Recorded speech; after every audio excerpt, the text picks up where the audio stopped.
എന്നോട് എൻ്റെ സുഹൃത്തുക്കളും പല ആൾക്കാരും പല തവണയായി ചോദിക്കുന്നൊരു ചോദ്യമാണ് കുടുംബക്ഷേത്രം എങ്ങനെ കണ്ടെത്തുന്നു. എന്നാൽ വളരെ നിസ്സാരമായി തന്നെ നമുക്കത് കണ്ടെത്താം. കുടുംബം എന്താണെന്ന് ആദ്യം മനസ്സിലാക്കുക. കുടുംബം എന്ന് പറയുമ്പോൾ അച്ഛൻ, അമ്മ, മറ്റ് ആൾക്കാർ, അമ്മ, മക്കൾ അടങ്ങുന്ന, അല്ലെങ്കിൽ മുത്തശ്ശൻ, മുത്തശ്ശി എന്നിവരടങ്ങുന്ന ഒരു ഗ്രൂപ്പ്, ഒരു സമൂഹത്തിനെയാണ് നമ്മൾ കുടുംബം എന്ന് പറയുന്നത്. അപ്പോൾ അച്ഛനാണ് പഴയ കാലത്തും ഇന്നും ഗ്രഹനാഥൻ. അച്ഛനാണ് കാര്യസ്ഥനായിട്ട് എല്ലാ കാര്യങ്ങളും നടത്തുന്ന ആൾ. കുടുംബനാഥൻ അല്ലെങ്കിൽ ഗ്രഹനാഥൻ എന്ന് പറയും.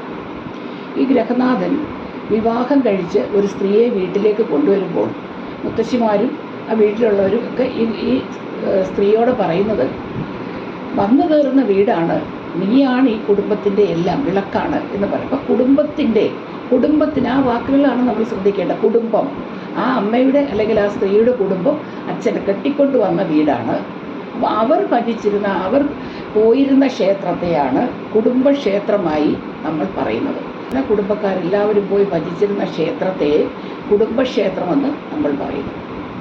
ഇനി അതിനു മുന്നേ പഴയ കാലത്ത് ഒരു 100 വർഷങ്ങൾക്ക് മുന്നേ ഉണ്ടായിരുന്ന ഒരു കാലഘട്ടം എന്ന് പറയുന്നത് മരുമക്കത്തായ സമ്പ്രദായം നിലനിന്ന കാലഘട്ടമാണ്. അവിടെ ആ കുടുംബത്തിൽ സ്ത്രീക്കാണ് പ്രാധാന്യം.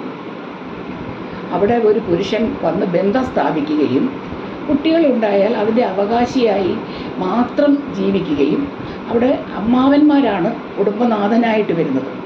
അങ്ങനെ വരുമ്പോൾ മരുമക്കത്തായ സമ്പ്രദായത്തിൽ ആ വീട്ടിലെ കാരണവരെന്ന് പറയുന്നത് ഒരു സ്ത്രീ തന്നെയായിരിക്കും. അമ്മയ്ക്കാണ് അവിടുത്തെ പ്രാധാന്യമുള്ളത്. അപ്പോൾ തായ്വഴിയിലും ഉണ്ട് ഇതുപോലെ അച്ഛൻ്റെ കുടുംബക്ഷേത്രം പോലെ അമ്മയുടെയും കുടുംബക്ഷേത്രം. അമ്മയ്ക്കാണ് അവിടുത്തെ പ്രാധാന്യമുള്ളത്. അപ്പോൾ തായ്വഴിയിലും ഉണ്ട് ഇതുപോലെ അച്ഛൻ്റെ കുടുംബക്ഷേത്രം പോലെ അമ്മയുടെയും കുടുംബക്ഷേത്രം.